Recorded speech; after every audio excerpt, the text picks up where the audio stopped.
Bonjour et bienvenue pour mon update ciné du mois de juin.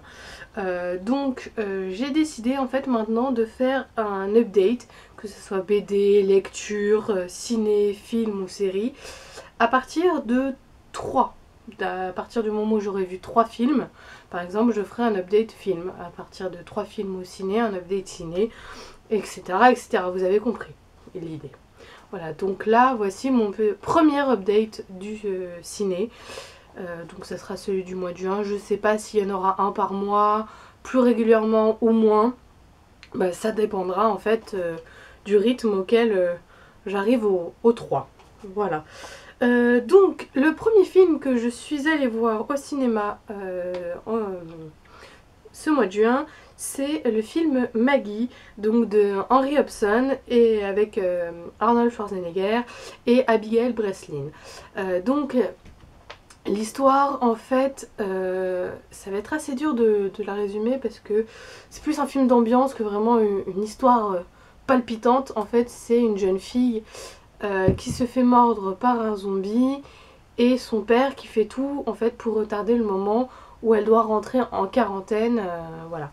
Donc en fait, c'est pas du tout un film de zombies comme on a l'habitude de voir. Hein. C'est pas un survival du tout. C'est j'ai presque envie de dire c'est un film français zombie. C'est un film intimiste, voilà, où en fait on s'attarde plus sur l'ambiance que sur des jumpscares à la con, comme on peut en voir dans les films de zombies. Donc en fait, le fait de devenir zombie, en fait, comme dans les films classiques pour le coup, se propage par morsure. Donc en fait là, les gens se font mordre. Et après la morsure, je crois que c'est 3 mois après, ils doivent partir en quarantaine où là ils sont traités par des médecins. Voilà, ils sont isolés les uns des autres. Enfin, ils sont isolés du reste de la population. Comme ça, on est sûr que l'épidémie de zombisme, je suis pas sûre que ça soit un mot, mais bon, de zombification, ne, ne se propage pas trop. Donc c'est vrai qu'il y a un côté très clinique, très médical, très charnel en fait, de montrer cette maladie, cette zombification.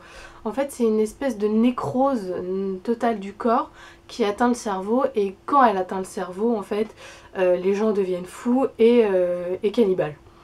Voilà. Et ce que j'ai aimé, voilà, c'est donc, ok, il y a ce côté zombie, mais c'est présenté comme une maladie comme les autres, en fait. Et c'est plus par le rapport, le regard des autres, par rapport à la maladie, le regard qu'on a soi-même sur soi, le regard qu'on a sur soi-même, et qui peut évoluer en fait en fonction de notre maladie. Enfin voilà, c'est ouais, c'est ça, c'est un film intimiste. Bon, il se trouve qu'elle devient zombie et que elle risque de bouffer des gens, mais c'est pas le plus fort et le plus important. Voilà. Et honnêtement, j'ai trouvé ça filmé de manière tellement émouvante, tellement belle que, bah, pour rien vous cacher, à la fin, j'ai pleuré. Voilà, ça m'arrive, mais voilà, j'ai pleuré comme une madeleine. Dans un genre totalement différent, j'ai été voir Jurassic World. Alors il y a énormément de vidéos qui ont été faites sur Jurassic World, hein. Voilà, il y a notamment une très bonne vidéo du joueur du grenier et également une du fossoyeur de film que je trouve très juste. Voilà, sur qu'est-ce qui va pas avec Jurassic World. Et c'est pas faux. Les deux ont tout à fait raison. C'est ça, si j'avais envie de voir un bon film de dinosaures, eh ben je regarderais Jurassic Park 1. J'aurais pas besoin d'aller voir Jurassic World pour avoir plein de petits clins d'œil et plein de fanservice. Voilà.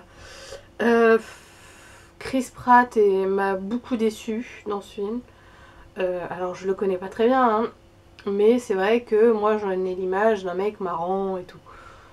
Et ben là, dans la première scène, c'est ça, il est marrant, et puis après, ben il parle plus trop. En fait, il fait juste de la moto avec des raptors, quoi. Aussi, alors, pareil, hein, les dinos sont sans... Enfin, l'Indominus Rex, donc le dinosaure génétiquement modifié qui a été créé, est censé être ultra intelligent. Ok, je suis d'accord. Il s'est rappelé qu'il avait un tracker GPS sous la peau. Et donc, lui, il le découpe méticuleusement. Voilà, juste le petit carré de peau qui a besoin d'être enlevé. Voilà. Là, c'est le moment où j'ai commencé à me dire que c'était du n'importe quoi. Voilà. Après, il y a tout un truc sur l'alpha, les raptors, machin. Bon, ça, je veux bien. Et puis le T-Rex, enfin voilà. Ça, à la limite, je veux bien y croire. Mais que l'Indominus Rex soit intelligent au point de s'enlever pile et puis super de manière super clean quoi. C'est les bords ils sont droits de voilà. C'est vraiment nickel. Alors, d'ailleurs la petite musique que vous entendez là, voilà, ici en fond, m'amène fait la magnifique transition pour le film d'ensuite que j'ai été voir. C'est Vice Versa de Pete Docter. Donc l'histoire vous la connaissez je pense, hein, c'est pas un petit film intimiste que personne ne connaît, hein, c'est vraiment le blockbuster de cet été je pense, Vice Versa, enfin en dessin animé jeunesse. Donc on découvre en fait dans la tête d'une petite fille de 11 ans toutes ses émotions, donc joie, colère, tristesse, dégoût et peur. Et donc en fait la petite fille va déménager et en fait on voit l'évolution de ses émotions et joie et tristesse vont disparaître et comment en fait elles vont faire pour retourner au quartier cérébral. Voilà, donc la petite musique qu'on a entendue et qu'on entend peut-être encore un peu, bon, je sais pas si vous l'entendrez vous, mais moi je l'entends parce que en fait c'est devenu ma sonnerie de téléphone portable.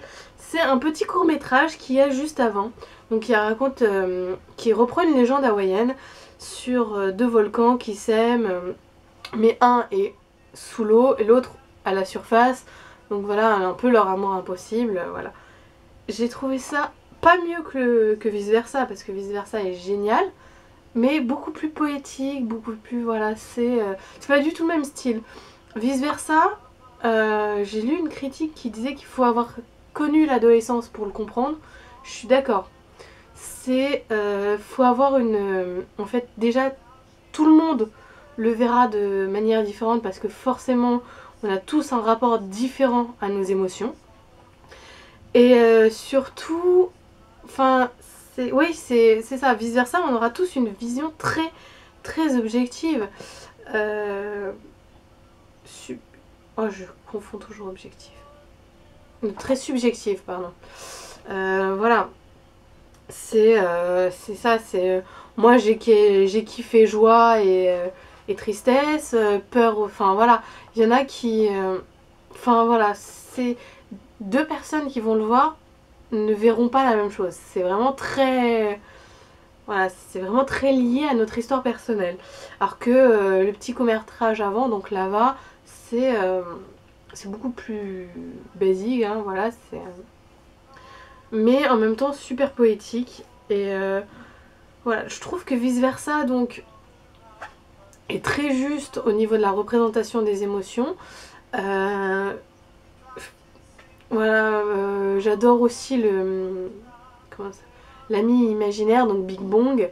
Voilà, c'est aussi ce que ça représente de grandir. Voilà, j'ai pas envie de trop en parler parce que je me connais, je spoilerai des trucs. Mais voilà, c'est vraiment magnifique. Bon, à la fin, j'avais juste envie que joie et tristesse arrivent à revenir au quartier cérébral, quoi. Donc, parce que c'est... Enfin, il y a un côté à la fois très analyse psychologique du personnage et en même temps un petit côté aventure où merde, il loupe le train des pensées à tel endroit, bon bah alors comment ils vont faire pour le récupérer, enfin voilà, voilà, c'est vraiment du suspense à l'état pur quoi, aussi. Et bon bah, comme pour Maggie, ben, j'ai pleuré, hein. Voilà, ils arrivent vraiment bien à retranscrire les émotions. C'est vraiment magnifique. Voilà. Voilà, donc je suis pas sûre que j'ai forcément donné très envie d'aller voir ces films. Voilà, parce que vice versa, en fait, j'ai surkiffé. Je suis sortie, je me suis réveillée le lendemain matin avec la musique en tête, sans savoir d'où ça venait. Enfin, et je me suis refait le film dans ma tête en fait le soir avant d'aller me coucher. Mais j'ai pas envie de trop en parler parce que je me connais, je vais spoiler, voilà, donc juste vous dire que c'est un film génial, qu'on verra tous de manière différente et qu'il est superbe. Voilà. Et que le petit court métrage avant est aussi super beau. Si vous n'allez pas voir vice versa, ce qui serait dommage parce que c'est un très très très bon dessin animé, essayez au moins de choper le petit court métrage donc, qui est juste avant. Je l'ai vu sur YouTube, ça s'appelle Lava. Voilà, parce que bah, la lave des deux volcans. Voilà. Donc, c'est fini pour mon update cinéma. Je ne sais pas quand aura lieu le prochain. Voilà, là je vais essayer de pas trop y aller cette semaine parce que tout simplement il y a la fête du cinéma et sachant que moi j'ai une carte illimitée, si je peux éviter la foule, c'est mieux. Voilà. Donc à la prochaine et dites-moi ce que vous avez pensé. Est-ce que vous avez vu les mêmes films que moi? Ce que vous en avez pensé? Est-ce que vous avez des films à me conseiller? Voilà, n'hésitez pas à commenter. Au revoir, ciao à tous.